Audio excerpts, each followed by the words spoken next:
Gold Confiscation: History, Myths, and Real Solutions. Written by Jeff Clark, read by Mike Maloney. One concern of retail precious metals investors is the possibility of a gold confiscation. Imagine having the forethought to buy gold to shield your finances from an economic or monetary crisis, only to have it taken away from you by your government. You'd lose not just the protective buffer you put in place, but potentially a chunk of your net worth. Gold confiscation may sound preposterous to investors used to securities or real estate, but it's happened in the past enough times to make it a reasonable concern for those uneasy about unsolvable debt levels, runaway government spending, and continual central bank currency creation. When a grab is made for people's savings, governments don't bother to confiscate instruments like stocks and bonds and savings accounts. Those can be wiped out simply by devaluing the currency. But when times are really tough, governments have requested citizens turn over their gold, the one asset they've historically been unable to control since it's not someone else's liability. When a gold confiscation happens, there unfortunately aren't a lot of viable solutions. If your government declares it illegal to own a meaningful amount of bullion, you'd have little choice but to comply. Either that or play the role of a fugitive, with the prospects of financial penalties, forcible confiscation of your metal, and even jail time waiting for you. Many investors believe that gold won't be confiscated today because it's not part of the monetary system like it was during the U.S. nationalization in 1933 under Roosevelt. While it's true we're not on a gold standard today, if the crisis gets bad enough, any and all viable solutions could be on the table. Debt in all developed countries is unpayable, especially when you add in unfunded liabilities. Where could the government get funds to service it all? One source could definitely be gold. The sober reality is, while lower than in the past, the risk of a gold confiscation is not zero. The world today can be an uncertain place, and what were once local issues can rapidly escalate and have global consequences. This does not mean, however, that we are suggesting a gold confiscation is imminent or even probable, simply that it could happen if one or a series of events having significant worldwide implications occurs. Without official gold backing on most major currencies today, the specific motivation to confiscate gold that existed during many previous confiscations barely exists today. But, as you'll see, even that hasn't stopped modern governments without a gold standard from doing the same, ostensibly as a form of currency controls to slow down market-driven devaluation. The solutions to confiscation risk. There's a lot of speculation floating around the web about what one might do if gold was confiscated again. Unfortunately, the majority of the most common solutions don't hold up to much scrutiny. Some investors assume silver would be exempt. That's usually because past confiscations mainly focused on gold. However, what many investors don't know is that a year after the 1933 confiscation order, President Roosevelt signed Executive Order 6814 that required the delivery of all silver bullion to the United States government for minting into coins. Many dealers claim numismatic or collector coins would be excluded since there was an exemption made for rare coin collectors in 1933. But, as history will show, during past confiscations the onus was on the investor to prove that they were a coin collector and not a bullion buyer. Unless you owned a substantial amount of rare coins, you were automatically deemed a bullion owner, not a collector. The uncomfortable truth is, no one knows exactly what form a confiscation could take or how new laws might be enforced, and that's part of the problem. As I said in my book, Guide to Investing in Gold and Silver, confiscations all come down to this. The government makes the rules, changes the rules, and enforces the rules. Though it lacks the moral right, it can create the legal authority. Though it lacks the constitutional empowerment, it can turn a blind eye to the Constitution. The Constitution did not stop the government from taking the people's gold in 1933. Political leaders can and will do whatever they deem necessary at the time, in any way they see fit, for as long as they think it's needed. When a gold investor considers the number of ways a confiscation could take place, how long it could last, how easily the government could change the rules, and how deeply it could reach, all against the backdrop of an economic or monetary crisis, it underscores the need to put a viable strategy in place. What's really viable is a lesson best learned by the mistakes and successes of the past. Gold confiscation, a surprisingly common solution. Since 1933, there have been a few notable gold confiscations around the world. The specific circumstances varied, but there was a common thread to all of them. They all arose out of a financial crisis. As government coffers dwindled and reached emergency levels, politicians didn't hesitate to grab the net worth of private citizens, and in many cases, it was portrayed as patriotic. Your country is threatened, help save your nation. Here are some gold confiscations that have occurred in the past 80 years. United States gold confiscation, 1933.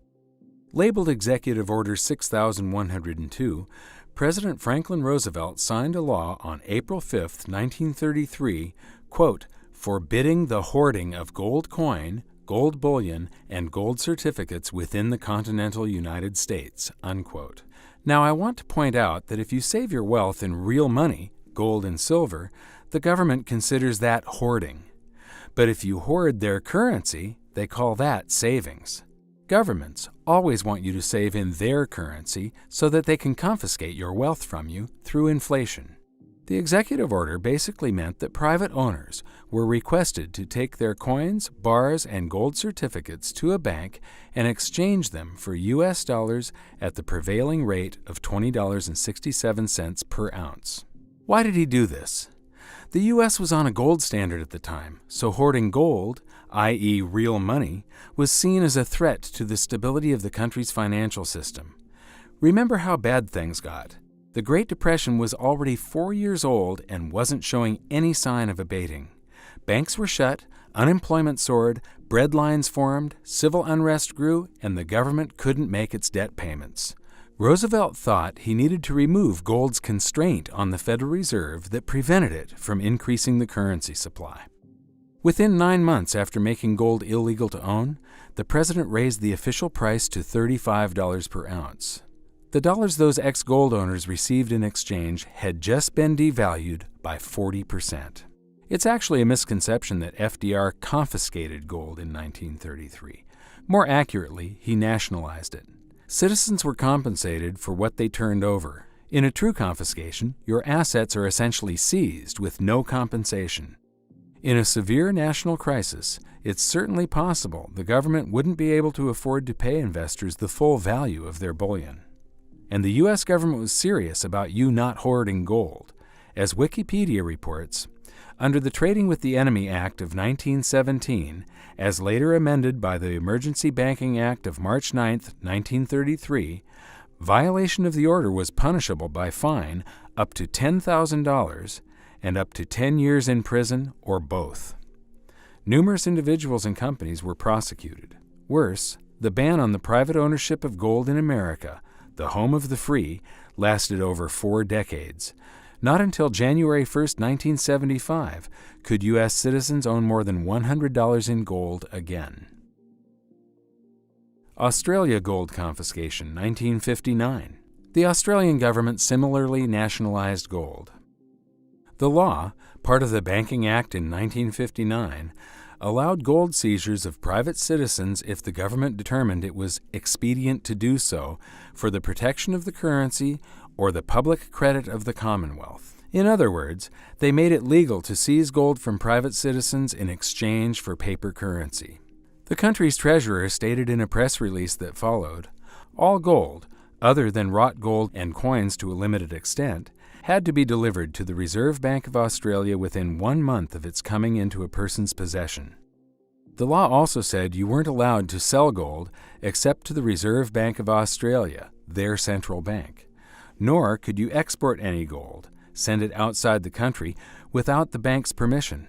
While it is unclear whether or not the country moved ahead with active seizures, or just how many citizens complied, the law still destroyed the local private gold market overnight. Like the U.S. ban, this rule wasn't short-lived either. Reports indicate that it stayed on the books until 1976, a full 17 years before being suspended. Great Britain's gold ban, 1966. Ever since Great Britain went off the gold standard in 1931, their currency had been falling. As the decline stretched from years into decades, many investors began to store gold overseas, worried their country might never recover. Who could blame them? Their standard of living was threatened. To stem the decline in the pound sterling, in 1966, the government banned private citizens from owning more than 4 precious metals coins. It also blocked imports of gold coins, a common move to keep currency from being exported, similar to modern-day tariffs on gold imports in places like India. The only exemption to owning more than 4 coins was to prove you were a collector. You were required to apply for a license, and then an officer from the Bank of England would determine if you were a true collector or not. If not, we'll take your bullion, thank you very much. The important distinction about this gold ban is that it occurred when Great Britain was not on a gold standard. In other words, we have historical precedents that gold was confiscated without it being part of the monetary system. Gold is not part of the monetary system today either. Like most confiscations, this law lasted a long time, until 1979, a full 13 years. See any patterns here? These 3 gold confiscations have some things in common. They all, 1, were imposed by Western governments. These were advanced societies among the richest countries on the planet, and yet they all confiscated gold. 2, arose out of economic crisis. Each government had abused its financial system so badly that it eventually nationalized privately held gold from citizens. 3, lasted for a long time. Of these confiscations from advanced economies, the shortest was 13 years. And 4, completely forbid any type of hoarding of bullion.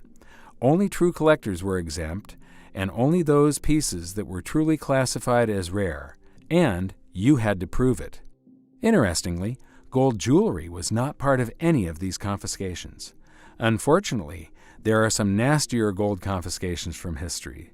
These involve the brutes, the bullies, and the dictators.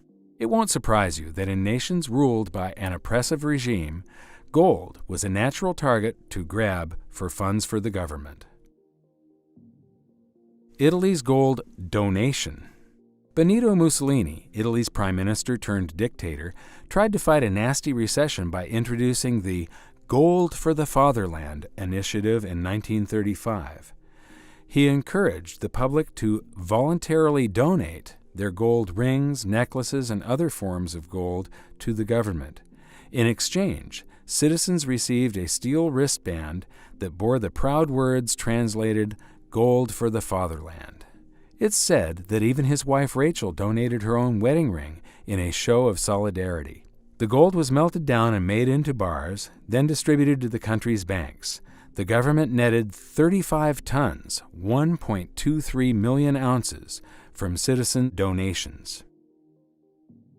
Germany confiscation of Czech gold. Hitler's Nazi Party pulled a tricky scheme in 1939. After the invasion of Czechoslovakia the year before, the Bank of International Settlements, chaired by the Bank of England director Otto Niemeyer, a German no less, instructed the Bank of England to transfer 5.6 million pounds sterling of gold from the Czech National Bank to the German Reichsbank. Even though the gold belonged to the Czechoslovakian government, and even though English authorities had been warned of the possible transfer, it went through without a hitch. To mask the theft, Germany's central bank understated its official reserves later that year. Saddam and Fidel.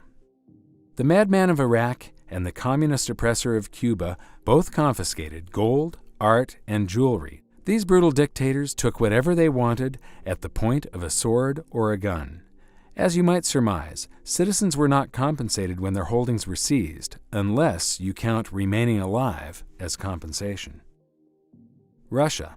Based on interviews I've conducted with 2 large gold bullion dealers in Russia, the old Soviet Union had historically viewed gold and silver as a matter of national security.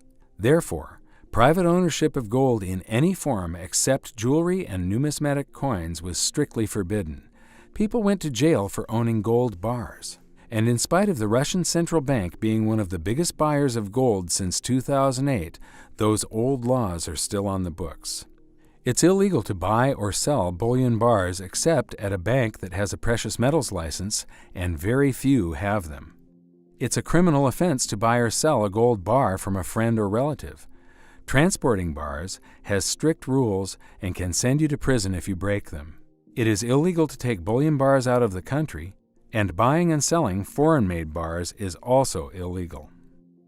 These laws are not strictly enforced today, but they remain on the books and thus could easily be activated again. The difference in gold confiscations between the plunderers versus those from advanced economies is that the plunderers were more oppressive about the confiscation, typically took more than just gold, and of course were more brutal in carrying it out. There's another crucial distinction. Except during times of active persecution, there is no historical precedence for gold jewelry being confiscated. If a nation operated under the rule of law, seizing jewelry wasn't part of the government's strategy. The reality is that in a crisis, we could potentially face a lethal combination: a desperate government with your assets ready for the taking. The point of all this isn't to predict that there will be a gold confiscation. The idea is, be aware of the risks and have a viable plan in place to combat one if it occurs. But is there really such a strategy? On the surface, it would seem that, short of renouncing your citizenship and moving out of the country, there are precious few options to protect against such a draconian act. But there are a couple of strategies that have been historically effective in combating gold confiscation. Proven solutions. Out of jurisdiction. Storing gold and silver where a government is less likely to be able to reach it quickly and easily is a smart buffer to put in place. First, as many have noted before, keeping it outside the banking system is a good step. Many references cite how banks have been known to hypothecate gold, i.e., lend it out to someone other than its rightful owner, putting it at systemic risk. Just as importantly, during the modern bail-ins we've seen in debt-stricken countries, banks were often working hand-in-hand with governments to seize assets long before citizens found out what was happening. The threat of being cut off from central bank liquidity is an existential threat to banks, and thus they are not known for going to bat for consumers in court to block overreach like an independent vault provider hopefully would. Another step further removed is storing overseas, also in a vault outside the banking system. It puts your assets one step further out of reach. Less low-hanging fruit, as they would say. Without the ability to take quick possession, you have more time and distance to fight such an order. But even this is not bulletproof. A desperate government could just as well declare all personal gold holdings be repatriated, regardless of where they are stored. It'd be a spin-off of the old tax joke, "How much gold do you own? Okay, give it to us." If the company holding your metal is a domestic entity, they might be forced to comply anyway, at least in reporting your holdings, so that they can be taxed in lieu of surrender. Some suggest you should instead do business with a foreign company, but that adds a different risk and one that comes with a dubious level of added protection. First, you give up access to the local rule of law. If a vault in Singapore swears your gold is there, what will you do if it ends up not being the case? When dealing with a domestic company, at least you can turn to the court system. Second, a foreign company can be compelled to cooperate with a big enough foreign government, like the U.S. As investors using private banking services in Switzerland discovered in recent years, the threat of being cut off from banking with the U.S. will quickly convince a company or its host government to comply with a confiscation order, at least by reporting holdings. Even if it does not relent to the pressure from abroad, the foreign entity would almost certainly refuse to deliver, buy, or sell precious metals in a jurisdiction where authorities have issued a confiscation order, leaving you only with the option to relocate elsewhere, hardly better, and often much worse than using a domestic provider you have real recourse against. Bottom line, while not risk-free, private foreign vault holdings, whose affordability surprises many precious metals investors, stewarded by a company based in a nation with a historically strong rule of law, can be one of your best lines of defense if confiscation is a concern. The Elizabeth Taylor Solution. You probably know that the Queen of the Silver Screen loved jewelry. Her collection fetched over $156 million after her death. She even wrote a book about her jewelry. Indeed, it's hard to find a picture of her without gold, diamonds, or pearls draped over her neck or wrists. You may also know that Elizabeth Taylor traveled a lot. At various points in her life, she had homes in Beverly Hills, London, and Switzerland, among other places. She even traveled to Iran a few years before the Iran hostage crisis. And here's an interesting fact about her travels. She always took some jewelry with her and walked right through customs with it. No messing with customs forms, and no requirement to declare a financial asset. This circumstance remains true today. You likely know that when crossing borders, travelers are often required to complete customs paperwork and declare large amounts of currency and any other financial instruments they are carrying, anything over $10,000 to or from the U.S., for example.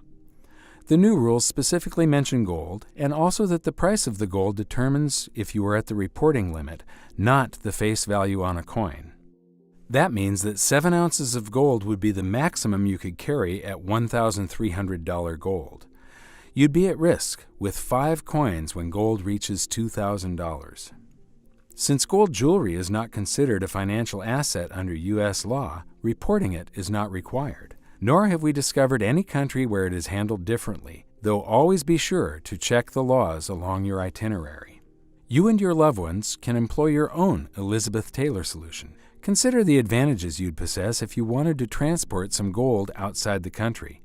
It would be a lot easier to hop on a plane wearing a few necklaces or bracelets than carrying a stack of gold coins or bars. Consider the hassle you could avoid passing through customs, as well as the threat of your gold bullion coins being questioned or seized. But what about confiscation? As history has shown, in the developed world, gold confiscations have targeted monetary metals like coins and bars. Jewelry was spared. Only in oppressive nations ruled by dictators was it a target. In other words, the resident of a developed nation that owns gold jewelry has an asset that is far off the radar of appealing assets to grab. Which is why we believe that investment-grade bullion jewelry is one of the most unique and important asset classes to own if confiscation is a concern. Gold without borders. Gold Silver's investment-grade bullion jewelry. The problem with most gold jewelry sold in the West is dilution. It's often made with cheaper alloys that contain only a fraction of gold, and is very expensive relative to the actual precious metals content. Markups are easily 2 and 3 times the gold value, and it's not hard to find it 4 or even 5 times higher. That takes gold jewelry far from its roots, when it was a form of wearable wealth meant to keep assets close at hand. Traditionally, in Europe and Asia, gold jewelry was a more portable alternative to art, heirloom furniture, and land as an outside-of-the-bank asset that held its value and was easily passed between generations. Today, in India, China, Thailand, and elsewhere, the tradition remains. The Thai currency, the baht, for example, is even named after a common jewelry style that predates it. And that's exactly what we've recreated with our exclusive Gold Without Borders jewelry line. These investment-grade 22 and 24 karat pieces, that's 91.3% gold, the same as an American Eagle coin, and 99.99% pure gold, respectively, are an affordable alternative to the mostly costume jewelry you find in today's stores. Classic designs that provide much more bullion for your money. And of course, they're beautiful. Bullion jewelry is a real asset that is both portable and practical. You can wear it, transport it, and a confiscation order is likely to bypass it. Discreet, wearable wealth. Check out the numerous pieces Gold Silver offers in their new Gold Without Borders line of investment-grade jewelry. It may just offer the solution you've been looking for.